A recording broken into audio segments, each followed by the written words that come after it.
So got a very healthy engine on our hands. Dustin here, and on today's video we're going to give the old 78 Ford some much needed love. So I haven't driven it as much as I usually do because I got the auction truck and just haven't been driving it much. So the other day we went and hauled that shed, and I got some stuff I need to do. I've broke both sideboards off. I need to fix those. I need to build some new uprights and get the sideboards put back on it. I think I've got some vacuum leaks. The brakes are acting funny. It's not wanting to start when it gets hot. So probably got something going on with the timing, but that's also vacuum advanced. So need to check the vacuum and probably do just a once over on some maintenance items. So don't know what we're going to get into.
Okay, we got one side done.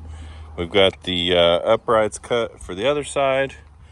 But before we start on that, I want to show you guys a product. So if you've ever tried to find a replacement battery from the OE, they are ridiculous expensive. So this company right here, CEENR, reached out to me and wanted to know if I wanted to try. They've got a new product that has got interchangeable battery adapters. So they make adapters for most popular brands that you slide onto their battery pack.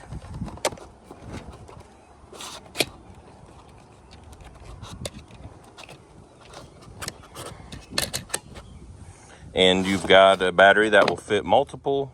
So if you've got, let's say you've got a Craftsman, DeWalt, and something else, you can buy one of these battery packs in different adapters, and you can use that battery on anything. So another cool part of this battery is you can use it as a battery bank. So you can charge your phone, you got a little job site radio, whatever.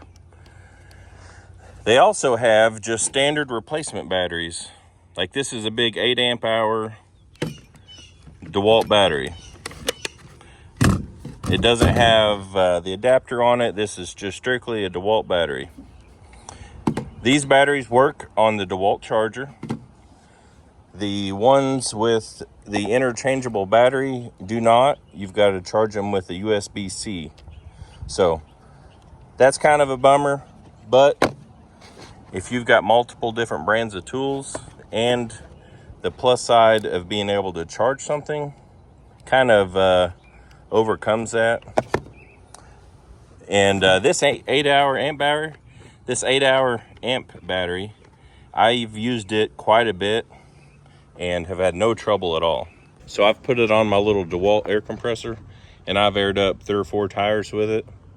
And that little air compressor takes a while, and the batteries usually get hot, and I haven't had any trouble so far. So if you're interested, they carry batteries for all sorts of tools. If you're interested, I'll drop a link in the description, and feel free to check them out. So let's get back to the work. Let's get this other side done, and let's start checking out those vacuum problems. Well, it's been a few days, but we're back on the truck. I've got the vacuum gauge. I'll get hooked up. So normal vehicles are going to be somewhere in the neighborhood of like 15 to 20-ish inches of mercury. So see if we can find somewhere to hook up.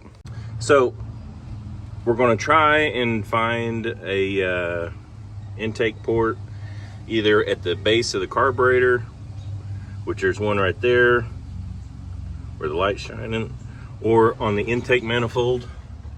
So looks like we got one right there. Yeah, right there on the intake that goes over here to this small garbage. So we'll plug into one of those and see where we're at. So a normal vehicle should be around 15 to 22 inches of mercury. So we'll see what we got.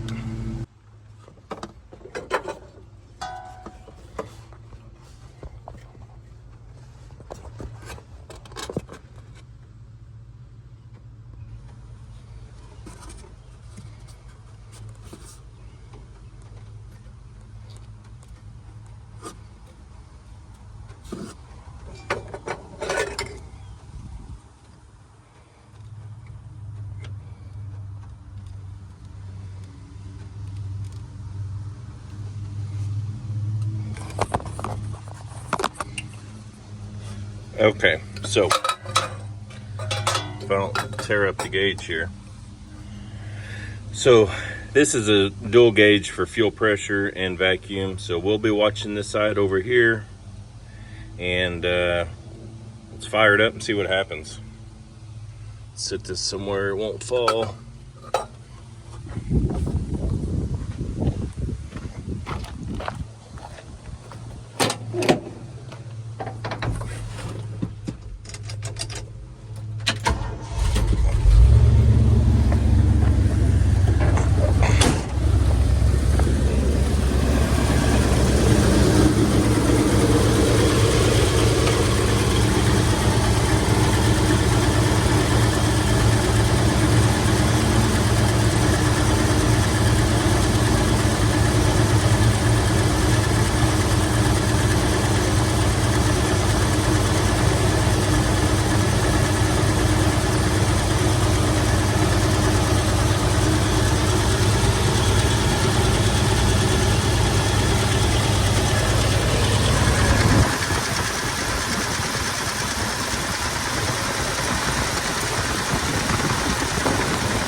Well, we got a very healthy engine on our hands.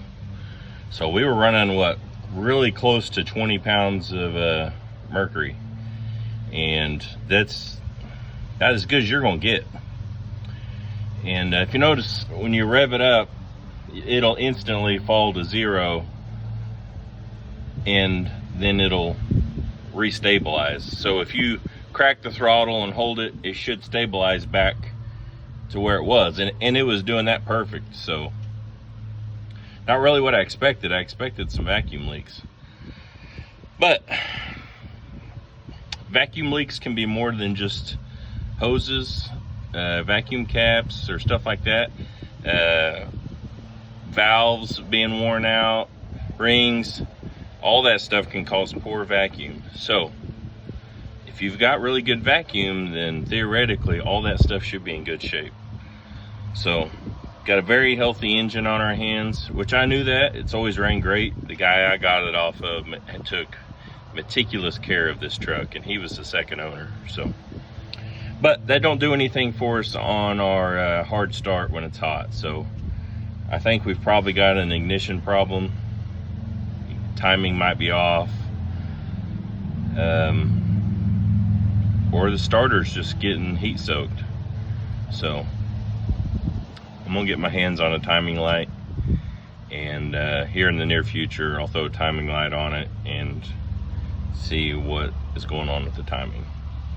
So I think I said this had something to do with like smog crap, but I think this is just a vacuum canister, and I believe all that stuff back here is the smog garbage, and I would like to get rid of all of that.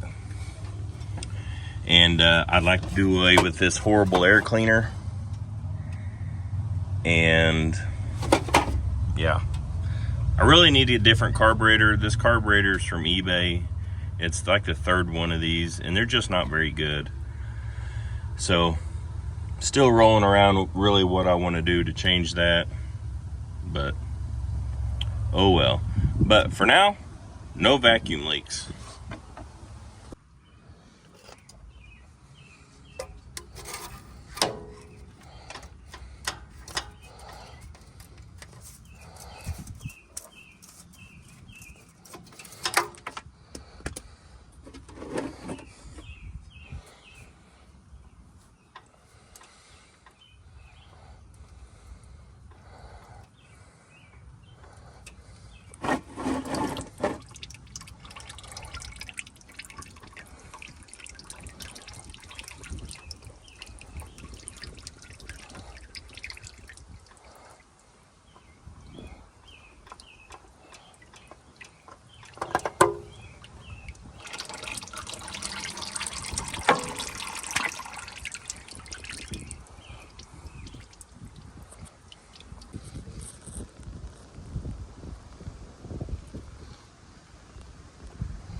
Okay, we got the oil filter changed, got the oil drained out.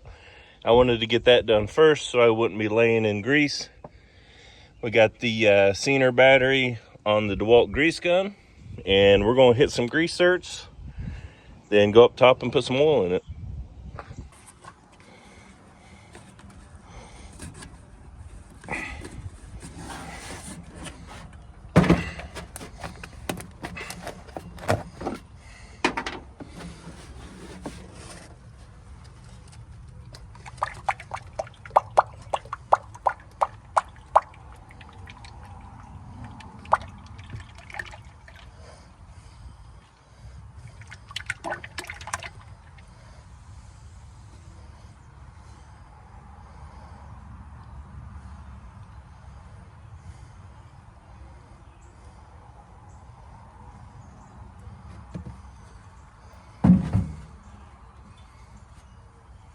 Okay, we got done what we're gonna get done on the old truck today. We got the sideboards put back on it. I like having the sideboards on it. Then I ain't gotta worry about stuff rolling off. Check the engine out. Didn't get the results I was kind of thinking I would get, but I got good results. So probably ignition timing. That's probably going to be the issue. So I'll get a hold of a timing light, and we'll go from there on that. Got some service done on it. If you noticed, I don't skimp on my baby. So it got a Motorcraft filter and Royal Purple oil. All the rest of my old junk, it gets store brand, whatever. I don't care, but not from old truck. It gets good stuff. So yeah, got the old truck serviced up a little bit. The CEENR batteries worked great. So I got the 8 amp hour battery on the DeWalt air compressor, and I use this air compressor all the time, and having an 8 amp hour battery on there has been way better than the little 4 amp hour batteries. This thing will air up a whole lot more tires. This thing's doing a whole lot better with that bigger battery. I used the 4 amp hour with the interchangeable hookup on it on the grease gun, no problems. So far they seem like a good possibility for a cheaper battery. The one that has the interchangeable deals, so if you've got multiple different tool types and you can interchange them, that's going to be pretty handy. So I'll put a link in the description to their site, and go check them out if you want to. Yeah, we're going to call that a video. Thanks for watching, and we'll catch you on the next one.